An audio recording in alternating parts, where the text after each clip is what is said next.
ಇನ್ನೆರಡು ದಿನ ಕಳೆದ್ರೆ ಮಾರ್ಚ್ 22 ಬಂದೇ ಬಿಡ್ತು. ಆವತ್ತು ಆಗಿದ್ದಾಗಲಿ ಅಖಂಡ ಕರ್ನಾಟಕ ಬಂದ್ ಮಾಡೇ ಮಾಡ್ತೀವಿ ಅಂತ ವಾಟಾಳ್ ನಾಗರಾಜ್ ಕರೆ ಕೊಟ್ಟಿದ್ದಾರೆ. ಕರೆ ಕೊಟ್ಟಿರೋದು ಹೌದು, ಆದರೆ ಕೆಲ ಸಂಘಟನೆಗಳು ಮಾತ್ರ ನಾವು ಬೆಂಬಲ ಕೊಡಲ್ಲ ಅಂತಿದ್ರೆ, ಇನ್ನು ಕೆಲವು ನೈತಿಕ ಬೆಂಬಲ ಅಂತ ಹೇಳ್ತಿದ್ದಾವೆ. ಹಾಗಿದ್ರೆ ಆವತ್ತು ಏನಿರುತ್ತೆ ಏನಿರಲ್ಲ ಅದರ ಕಂಪ್ಲೀಟ್ ಡೀಟೇಲ್ ಇಲ್ಲಿದೆ.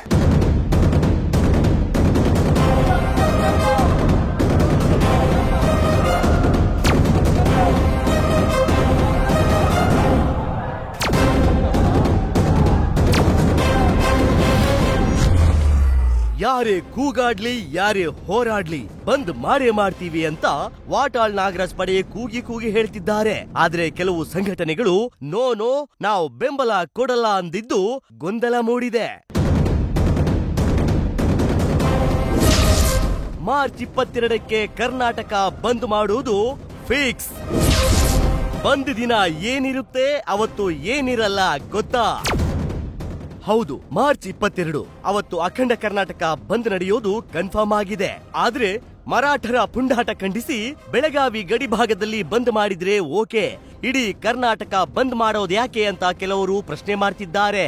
ಅಷ್ಟೇ ಅಲ್ಲ, ಮಾರ್ಚ್ 22ರಂದೇ ಮೌಲ್ಯಾಂಕನ ಪರೀಕ್ಷೆ ಇರೋದ್ರಿಂದ ಇನ್ ಕೆಲವರು 50-50 ಬೆಂಬಲ ಸೂಚಿಸುತ್ತಿದ್ದಾರೆ. ಬೆಂಗಳೂರು ಸಾರಥಿ ಸೇನೆ ಬಂದ್ಗೆ ಬೆಂಬಲ ಕೊಟ್ರೆ, ಸಂಚಾರಿ ಸೇನೆಯಿಂದ ನೈತಿಕ ಬೆಂಬಲ ಘೋಷಿಸಿದೆ. ಹೋಟೆಲ್ ಅಸೋಸಿಯೇಷನ್, ಬೀದಿ ಬದಿ ವ್ಯಾಪಾರಿಗಳಿಂದ ನೈತಿಕ ಬೆಂಬಲ ಎಂದಿವೆ. ಇನ್ನು ಖಾಸಗಿ ಶಾಲೆಗಳ ಒಕ್ಕೂಟ ಕ್ಯಾಂಪ್ಸ್, ಪೋಷಕರ ಸಂಘಟನೆ ಬಂದ್ಗೆ ನೈತಿಕ ಬೆಂಬಲ ಘೋಷಿಸಿದ್ರೆ, ಕರವೇ ನಾರಾಯಣಗೌಡ ಬಣ, ಪ್ರವೀಣ್ ಶೆಟ್ಟಿ ಬಣ ಬೆಂಬಲ ಇಲ್ಲ ಎಂದಿವೆ. ಇನ್ನು ಶಿವರಾಮೇಗೌಡ ಬಣ, ಕರವೇ ಗಜಕೇಸರಿ ಸೇನೆ, ವೀರ ಕನ್ನಡಿಗರ ಸೇನೆ ಬಂದ್ಗೆ ಬೆಂಬಲ ಘೋಷಿಸಿದ್ರೆ, ಓಲಾ ಊಬರ್ ಚಾಲಕರ ಸಂಘದಿಂದ 50-50 ಅಂತೆ. ಅತ್ತ ಬಂದಿದ್ರು ಏರ್ಪೋರ್ಟ್ ಟ್ಯಾಕ್ಸಿ ಎಂದಿನಂತೆ ಓಡಾಡಲಿವೆ. ಆಗಿಂದಾಗೆ ಆಹಾರ ಪೂರೈಸಬೇಕಾಗುವುದರಿಂದ 22ರ ಬಂದಿನಲ್ಲಿ ನಾವು ನೈತಿಕ ಬೆಂಬಲ ಕೊಡಲಿದ್ದೇವೆ. ಸುಮಾರು 40 ಲಕ್ಷ ಮಕ್ಕಳಿಗೆ ಮೌಲ್ಯಾಂಕನ ಪರೀಕ್ಷೆ ನಡೆಯಲಿದೆ. ಸೊ ಈ ಬಂದ್ಗೆ ನಮ್ಮ ಸಂಪೂರ್ಣ ಬೆಂಬಲವನ್ನು ನಾವು ತಿರಸ್ಕಾರ ಮಾಡ್ತಾ ಇದ್ದೀವಿ.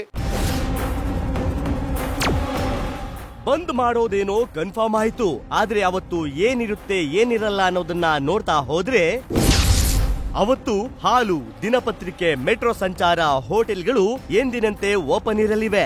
ಮೆಡಿಕಲ್ಗಳು ಹಾಗೂ ವೈದ್ಯಕೀಯ ಸೇವೆಯಲ್ಲೂ ಯಾವುದೇ ಚೇಂಜ್ ಇರಲ್ಲ. ಅತ್ತ ಸರ್ಕಾರಿ ಬಸ್ಗಳ ಓಡಾಟದ ಬಗ್ಗೆ ಸ್ಪಷ್ಟತೆ ಇಲ್ಲ. ಕೆಲ ಆಟೋ ಸಂಘಟನೆ ಬೆಂಬಲ ಘೋಷಿಸಿರೋದ್ರಿಂದ ಆಟೋ ಸಂಚಾರದಲ್ಲಿ ವ್ಯತ್ಯಯ ಸಾಧ್ಯತೆ ಇದೆ. ಒಟ್ಟಾರೆ ಮಾರ್ಚ್ 22ರ ಬಂದ್ ಕರೆ ಗೊಂದಲದ ಗೂಡಾಗಿದ್ದು, ನಾಳೆ ಖಾಸಗಿ ಸಾರಿಗೆ ಸಂಘಟನೆ, ಬಾರ್ ಅಸೋಸಿಯೇಷನ್ ನಿರ್ಧಾರ ಘೋಷಿಸಿದ ಬಳಿಕ ಬಂದ್ ಕುರಿತು ಸ್ಪಷ್ಟ ಚಿತ್ರಣ ಸಿಗಲಿದೆ. ಸತ್ತಾರ್ ಜೊತೆ Pragati Shetty, news first, Bengaluru. News first ನಿರ್ಭೀತಿಯಿಂದ ನಿಮ್ಮ ಪರವಾಗಿ.